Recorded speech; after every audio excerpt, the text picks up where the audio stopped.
जय श्री कृष्णा। राधे राधे मित्रों, आज शुक्ल पक्ष एकादशी तिथि है और आज पुत्रदा एकादशी है।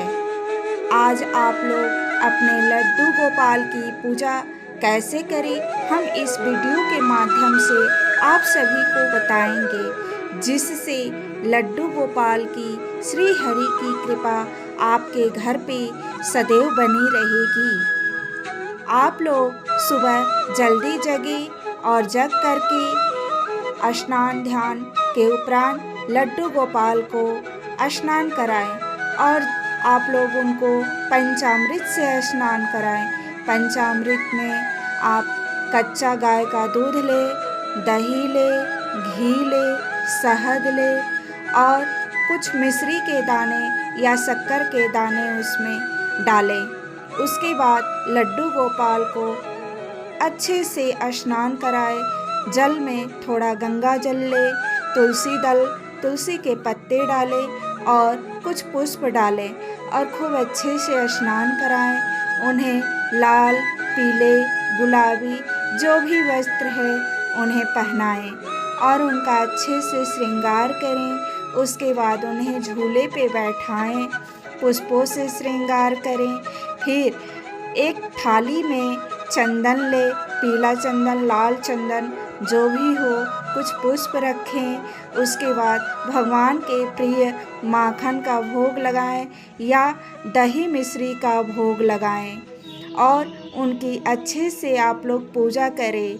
साथ में आप लोग सभी देवी देवताओं की भी पूजा आराधना करें, क्योंकि आज पुत्रदा एकादशी है और आप लोगों को किया गया आज की पूजा का पूर्ण फल प्राप्त होगा। जो भी आज आप लोग लहसुन प्याज का सेवन न करें, चावल का सेवन न करें, क्योंकि किसी भी एकादशी में लहसुन प्याज चावल वर्जित होता है। आज हो सके तो जिनके पुत्र नहीं हैं यानी संतान है, वे लोग पुत्रदा एकादशी के दिन व्रत करें। संकल्प ले कि आज हम लड्डू गोपाल के नाम पे, श्री हरि के नाम पे एकादशी व्रत करेंगे और मन में ऐसा संकल्प ले कि हमारा पुत्र हो, ऐसा विश्वास करें मन में। निश्चित रूप से लड्डू गोपाल जी आपकी मनोभाव को सुनेंगे और आपकी खुशियों से गोद भर देंगे। जो भी आप मनचाहा वर भगवान जरूर देते हैं। आप लोग भक्ति भाव से पूजा करिए, निश्चित रूप से आपके घर में खुशियाँ ही खुशियाँ आएंगी। तो आप लोग ऐसे पूजा करें जैसे हम बताने जा रहे हैं। आप लोग लड्डू गोपाल को स्नान कराने के पश्चात देख ही रहे हैं कि मैं कैसे उनको झूले पे विराजमान की हूँ। ऐसे तो मैं डेली ही उनको स्नान कराने के बाद झूले पे बैठाए रखती हूँ, क्योंकि आप लोग तो लड्डू गोपाल के बारे में जानते ही हैं कि कृष्ण भगवान को यशोदा माता पालने में हमेशा झुलाती रहती थी और उनकी सभी माताएं झुलाती थी। इसलिए आप लोग उनको झूले पे ज़रूर बैठाइएगा, क्योंकि उन्हें झूले पे बैठना बहुत ही अच्छा लगता है उनको। और कोई भी छोटा बालक हो, आप तो जानते ही हैं कि झूले पे ही उसको अच्छा नींद आता है, वो हंसता है, खेलता है, खुश रहता है। तो हमारा क्या है, आज पुत्रदा एकादशी के दिन लड्डू गोपाल को पुत्र रूप में पूजा करना है और उनकी असीम कृपा प्राप्त करनी है। तो आप लोग विधि विधान पूर्वक लड्डू गोपाल की पूजा करिए। आप लोग माखन लीजिए, मिश्री लीजिए। अगर माखन न मिल पाए तो दही और मिश्री का भोग लगाइए, केले का भोग लगाइए और साथ में खीरे का भी भोग लगाइए, क्योंकि आप लोगों को तो पता ही है कि कान्हा जी को खीरा बहुत ही पसंद है। लड्डू का भोग लगाइए। आप लोगों से खीर बन सके तो खीर का भोग लगाइए। भगवान को तरह तरह से आप लोग प्रसन्न कर सकते हैं, लेकिन मेन है कि यदि जो लोग भी व्रत हैं तो वो लोग फलाहार का ही भोग लगाएं। केले हो गया, सीजनल फल आम हो गया, दही मिश्री हो गया, ऐसे उनका भोग लगाएं। पंचमेवे का भोग लगाएं और उनको धूप दीप जलाएं, आरती उतारें उनको। आरती श्री कृष्ण कुंज बिहारी की ये वाला आप लोग गा करके उनकी विधि विधान पूर्वक आरती करें, पूजन करें। और आपके मन में जो भी मतलब मांगना है प्रभु से, आप लोग उनसे मांगिए और वो ज़रूर आप लोगों की मनोकामना को पूर्ण करेंगे और आपके घर में खुशियाँ ही खुशियाँ देंगे। तो यदि आप लोगों को हमारी मतलब बताई गई पूजा में कुछ भी मतलब ऐसा लगे कि कैसे हम पूजा करें, क्या करें, तो हमारा कई ठो वीडियो है जो डेली हम पूजा का डाल रखे हैं, उसी प्रकार करें। और आप लोग यदि आपके घर में लड्डू गोपाल नहीं है तो आप ऐसा करिए कि एक तस्वीर लाइएगा लड्डू गोपाल की, फोटो में भी छोटे से कृष्ण कन्हैया का आता है, उनको रखिए और साथ में श्री हरि विष्णु लक्ष्मी का भी एक फ़ोटो रखिएगा। और पीले फूल वगैरह मिल जाए तो ज़्यादा अच्छा है। उनको पीले फूल, गुलाब के फूल, गुड़हल के फूल, जो भी आपके पास मिल जाए, सफ़ेद फूल चमेली का, आप लोग उन्हें चढ़ा सकते हैं और उनका श्रृंगार फूलों से कर सकते हैं। पीला चंदन लगा लीजिएगा। केले का भोग मतलब जो भी हम बताए हैं उपरोक्त में आप लोग विधि विधान से कर सकते हैं। और इस प्रकार से आप लोगों को मतलब बहुत ही अच्छा मैं एकदम सरल पूजा विधि बताई हूँ आप लोगों को।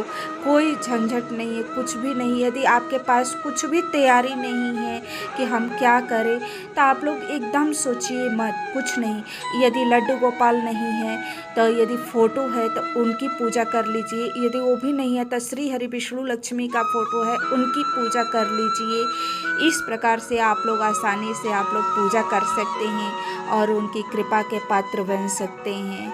तो आप लोग भक्तों लड्डू गोपाल की इस तरह से सेवा करिए और सेवा का पूरा फल पाइए। और आज आप लोगों को पता है एकादशी के दिन राधे नाम का जप करना बहुत ही फलदायी होता है। कहा जाता है कि किसी भी एकादशी के दिन राधा नाम का जप अवश्य करना चाहिए। यदि आप कृष्ण कृष्ण जपेंगे, राधे राधे नहीं जपेंगे तो आपको कोई फल नहीं मिलेगा। यदि आप कृष्ण नाम न जपें, राधे नाम जपें तो आपको पूर्ण फल मिलेगा। तो क्यों ना हम लोग साथ में जय श्री राधे कृष्ण, जय श्री राधे कृष्ण दोनों नाम जपें। भक्तों आप लोग ऐसे पूजा करिए। यदि आप लोगों के पास ये भी नहीं है, लड्डू गोपाल भी नहीं है, उनकी कोई तस्वीर भी नहीं है, विष्णु लक्ष्मी की भी तस्वीर नहीं है, तो यदि आपके घर में केले का पौधा हो या आस पड़ोस में केले का पौधा हो तो आप उनकी भी पूजा करें। क्योंकि कहा जाता है कि केले के पौधे में साक्षात श्री हरि विष्णु और लक्ष्मी वास करते हैं, साक्षात वास करते हैं और उनकी पूजा करना बहुत ही शुभ फलदायी होता है। आपके घर में यदि तुलसी का पौधा है तो उनकी पूजा करें। तुलसी दल आज एकादशी के दिन नहीं तोड़ना चाहिए। कहा जाता है कि एकादशी के दिन तुलसी के पत्ते तोड़ने से पाप लगता है, इसलिए आप लोग तुलसी दल तोड़ने से बचें। एक दिन पहले ही तोड़ के रख लीजिए। या यदि आपके पास नहीं है, आप भूल गए हैं तुलसी दल लेना, तो आप लोग ऐसा करिए कि तुलसी के गमले में यदि एक आध पत्ते सूखे हुए भी गिरे हों तो उसका प्रयोग कर लीजिए, या इधर उधर से कहीं से ले भी सकते हैं। लेकिन तुलसी दल तोड़ने से बचिएगा, क्योंकि आप लोग सारा पूजा करिए और भूल कर यदि तुलसी के दल तोड़ देंगे तो फिर वो पूजा पाठ का कोई फल नहीं मिलेगा। तो हमें इन गलतियों से बचना है जो भी हम बताए हैं। लहसुन प्याज नहीं खाना है, चावल नहीं खाना चाहिए एकादशी के दिन, और विधि विधान से आप लोग पूजा करिए। विधि विधान से नहीं भी करेंगे तो सरल विधि से भी करेंगे तो आज अवश्य करिए। राधे नाम का यदि कुछ नहीं करते हैं तो राधे नाम का जाप करिए, जिससे कि आप लोगों के ऊपर कान्हा जी की असीम कृपा प्राप्त हो। आप लोग पूजा प्रारंभ करने से पहले 1 लोटा जल भर करके अपने मंदिर प्रांगण में रखिए और उसको पूरे दिन और रात रखना है। और ये कार्य डेली करना चाहिए आप लोगों को। आप लोग देख सकते हैं कि एक मेरे पास फूल की छोटी सी लोटिया है जिसमें जल और उसमें 1-2 बूंद गंगा जल मिला करके रखी हूँ और उसमें एक पुष्प डाल रखी हूँ। तो ये मैं डेली करती हूँ, क्योंकि कहते हैं कि अपने मंदिर प्रांगण को कभी भी बिना जल का नहीं रखना चाहिए। कब किस भगवान को प्यास लग जाए तो वो आकर के पानी पीते हैं, ये भाव रूप में हम लोग रखते हैं। तो कभी भी खाली लोटिया नहीं रखना चाहिए, वहाँ कुछ प्रसाद और जल ज़रूर रखना चाहिए। तो मैं तो टाइम टाइम से लड्डू गोपाल को भोग पवाती हूँ और जल भी पिलाती हूँ, तभी पूजा वूजा करके और यहाँ पे मैं पूरी सफाई कर दी हूँ। पूजा का बर्तन वर्तन सब धुल करके रख दी हूँ, जिससे आप लोगों को लोटिया के अलावा और कुछ दिख नहीं रहा होगा। सुबह का भोग पवा दी हूँ मैं। अब दोपहर में जो भी बनेगा प्रभु जी की कृपा से उसको हम भोग पवाएंगे और जल पवाएंगे। उसके बाद फिर रात्रि में जो भी होगा संध्या वंदन करने के बाद फिर भोग पवाएंगे, फिर उनको विश्राम कराएंगे।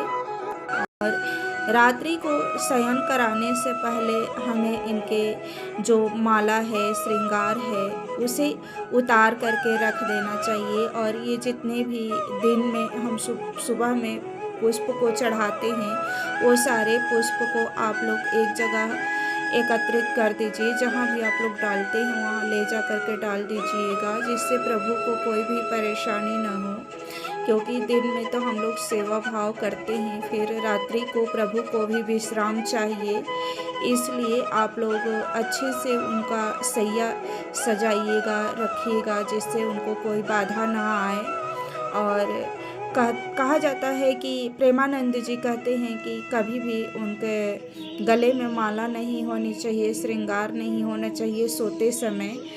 और उनको बिल्कुल हल्का करके, भाई आप ही लोग बताओ, पूरा श्रृंगार करके और भारी भारी कपड़े पहन के सो पाओगे? तो भाई बच्चा है छोटा, ये भाव रूप में हम लोग पूजा करते हैं कि वो बाल रूप हैं, तो इसलिए उनको नाइट ड्रेस आप लोग रात्रि वाला एक पोशाक खरीदिएगा। और मैं उस पोशाक का भी वीडियो डाल रखी हूँ। कॉटन का भी पोशाक मैं मंगा रखी हूँ रात्रि के लिए। उनको शयन कराते समय वो पोशाक पहनाती हूँ और बाकी सारा श्रृंगार हटा देती हूँ, ये पुष्प वगैरह सब हटा देती हूँ। और अच्छे से उनको तकिया वकिया लगा करके, कंबल ओढ़ा कर, क्योंकि अभी तो मित्रों मैं शिलांग में हूँ, तो शिलांग में तो काफ़ी ठंडी पड़ती है, तो मैं कंबल ओढ़ाती हूँ अपने कान्हा जी को।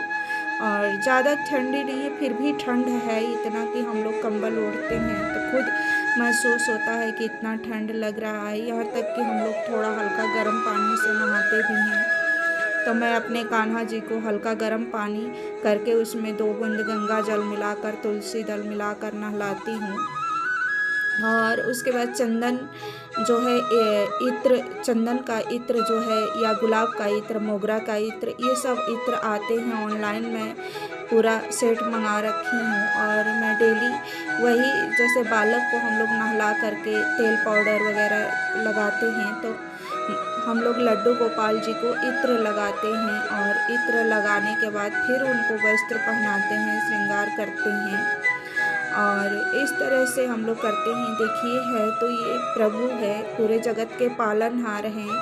अगर हम लोग इनकी मतलब बाल रूप में ऐसे सेवा करें या सखा रूप में करें, या जो भी हो, पुत्र रूप में माने, सखा रूप में माने, या मतलब भगवान के रूप में करें, जैसे भी करें, करना चाहिए। क्योंकि ये जगत के पालनहार हैं और पूरे संसार के ये पिता हैं। जितने भी इस पृथ्वी पर जीव जंतु हैं, कोई भी आत्मा है, प्राणी है, ये सभी के पिता हैं, परम पिता है परमेश्वर। कहते हैं कि जिनका कोई नहीं होता है उनके भगवान होते हैं।